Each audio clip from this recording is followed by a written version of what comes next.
Title: Meditations. Author: Emperor of Rome Marcus Aurelius. Part 3. I. Remember how long thou hast already put off these things, and how often a certain day and hour, as it were, having been set unto thee by the gods, thou hast neglected it.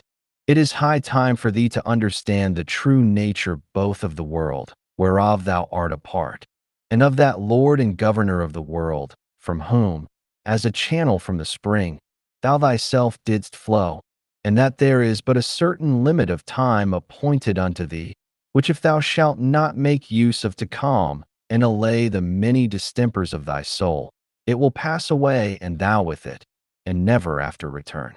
2.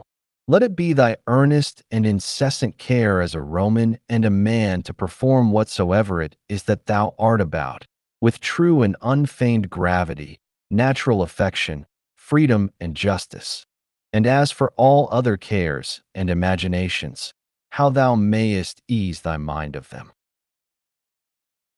Which thou shalt do, if thou shalt go about every action as thy last action, free from all vanity, all passionate and willful aberration from reason, and from all hypocrisy, and self-love, and dislike of those things, which by the fates or appointment of God have happened unto thee. Thou sayest that those things, which for a man to hold on in a prosperous course, and to live a divine life, are requisite and necessary, are not many, for the gods will require no more of any man, that shall but keep and observe these things. 3. Do, soul, do.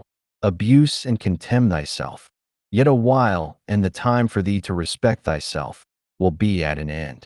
Every man's happiness depends from himself.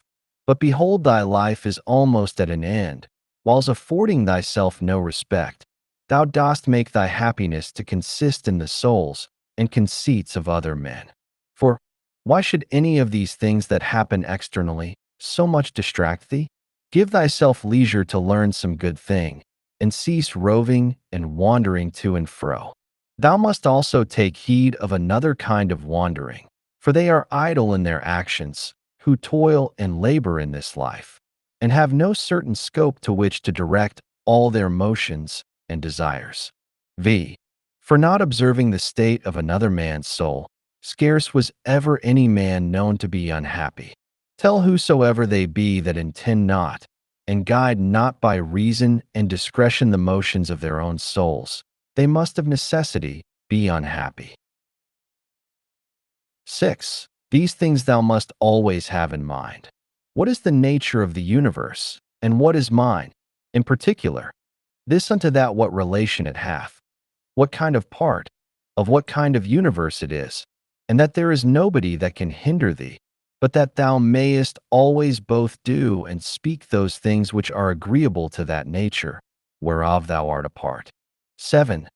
Theophrastus, where he compares sin with sin, as after a vulgar sense such things I grant, may be compared, says well, and like a philosopher, that those sins are greater which are committed through lust than those which are committed through anger. For he that is angry seems with a kind of grief and close contraction of himself to turn away from reason, but he that sins through lust, being overcome by pleasure, doth in his very sin bewray a more impotent and unmanlike disposition. Well then, and like a philosopher doth he say, that he of the two is the more to be condemned that sins with pleasure than he that sins with grief. For indeed this latter may seem first to have been wronged, and so in some manner through grief thereof to have been forced to be angry, whereas he who through lust doth commit anything, did of himself merely resolve upon that action. 8. Whatsoever thou dost effect, whatsoever thou dost project, so do, and so project all, as one who, for aught thou knowest, may at this very present depart out of this life. And as for death, if there be any gods, it is no grievous thing to leave the society of men. The gods will do thee no hurt, thou mayest be sure. But if it be so that there be no gods, or that they take no care of the world, why should I desire to live in a world void of gods and of all divine providence? But gods there be certainly, and they take care for the world. And as for those things which be truly evil, as vice and wickedness, such things they have put in a man's own power, that he might avoid them if he would. And had there been anything besides that had been truly bad and evil, they would have had a care of that also, that a man might have avoided it. But why should that be thought to hurt and prejudice a man's life in this world, which cannot any ways make man himself the better or the worse in his own person? Neither must we think that the nature of the universe did either through ignorance pass these things, or if not is ignorant of them, yet is unable either to prevent or better to order and dispose them. It cannot be that she through want either of power or skill should have committed such a thing, so as to suffer all things both good and bad, equally and promiscuously, to happen unto all both good and bad. As for life therefore, and death, honor and dishonor, labor and pleasure, riches and poverty, all these things happen unto men indeed, both good and bad, equally, but as things which of themselves are neither good nor bad, because of themselves, neither shameful nor praiseworthy. 9. Consider how quickly all things are dissolved and resolved, the bodies and substances themselves, into the matter and substance of the world, and their memories into the general age and time of the world. Consider the nature of all worldly sensible things, of those especially which either ensnare by pleasure, or for their irksomeness are dreadful, or for their outward luster and show are in great esteem and request, how vile and contemptible, how base and corruptible, how destitute of all true life and being they are. X. It is the part of a man endowed with a good understanding faculty to consider what they themselves are in very deed, from whose bare conceits and voices, honor and credit do proceed, as also what it is to die, and how if a man shall consider this by itself alone, to die, and separate from it in his mind all those things which with it usually represent themselves unto us, he can conceive of it no otherwise than as of a work of nature, and he that fears any work of nature is a very child. Now death, it is not only a work of nature, but also conducing to nature.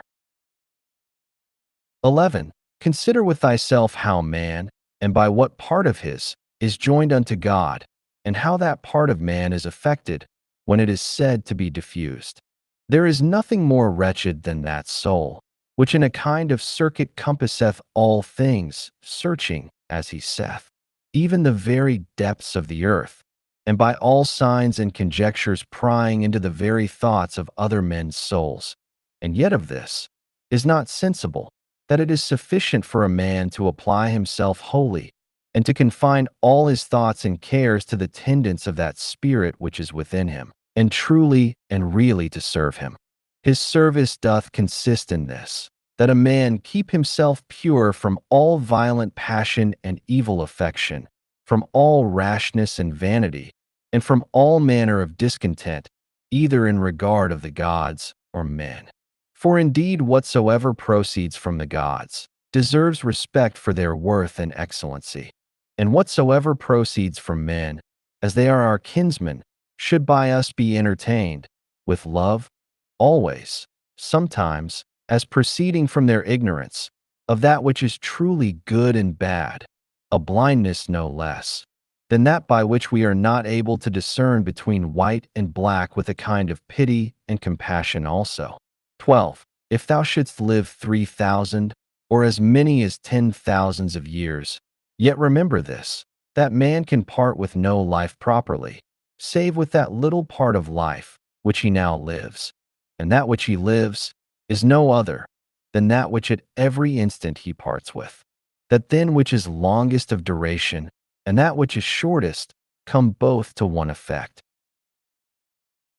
For although in regard of that which is already past there may be some inequality, yet that time which is now present and in being is equal unto all men.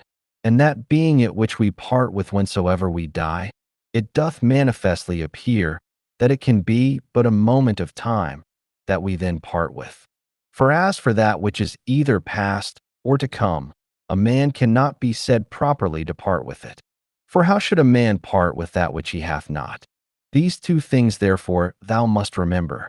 First, that all things in the world from all eternity, by a perpetual revolution of the same times and things ever continued and renewed, are of one kind in nature, so that whether for 100 or 200 years only, or for an infinite space of time, a man see those things which are still the same, it can be no matter of great moment.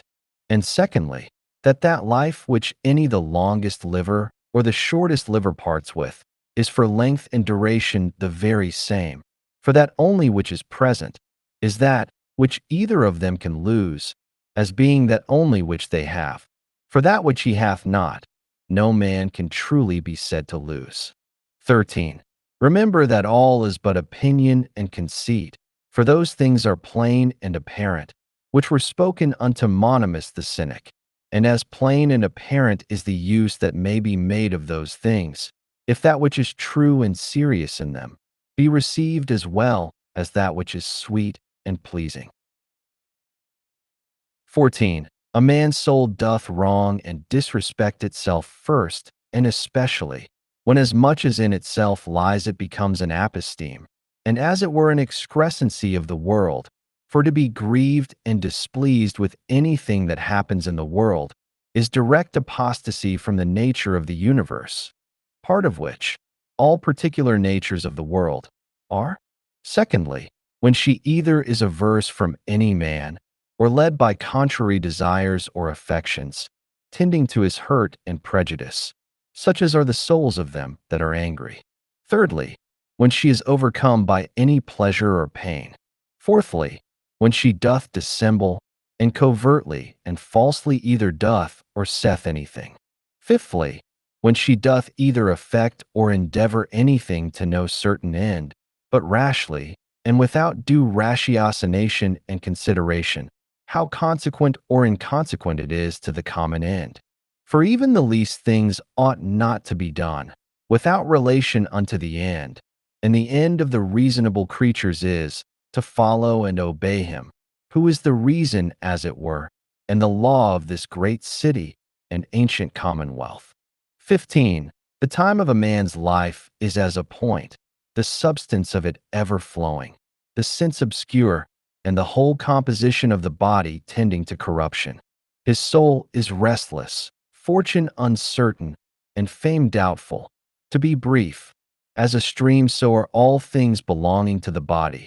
As a dream, or as a smoke, so are all that belong unto the soul. Our life is a warfare and a mere pilgrimage. Fame after life is no better than oblivion. What is it then that will adhere and follow? Only one thing, philosophy.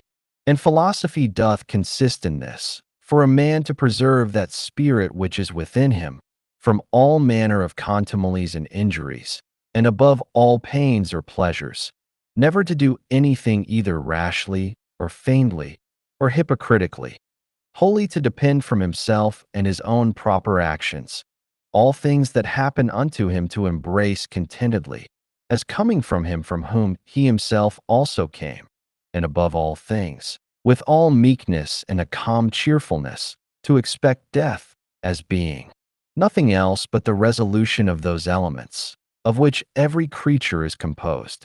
And if the elements themselves suffer nothing by this their perpetual conversion of one into another, that dissolution and alteration, which is so common unto all, why should it be feared by any?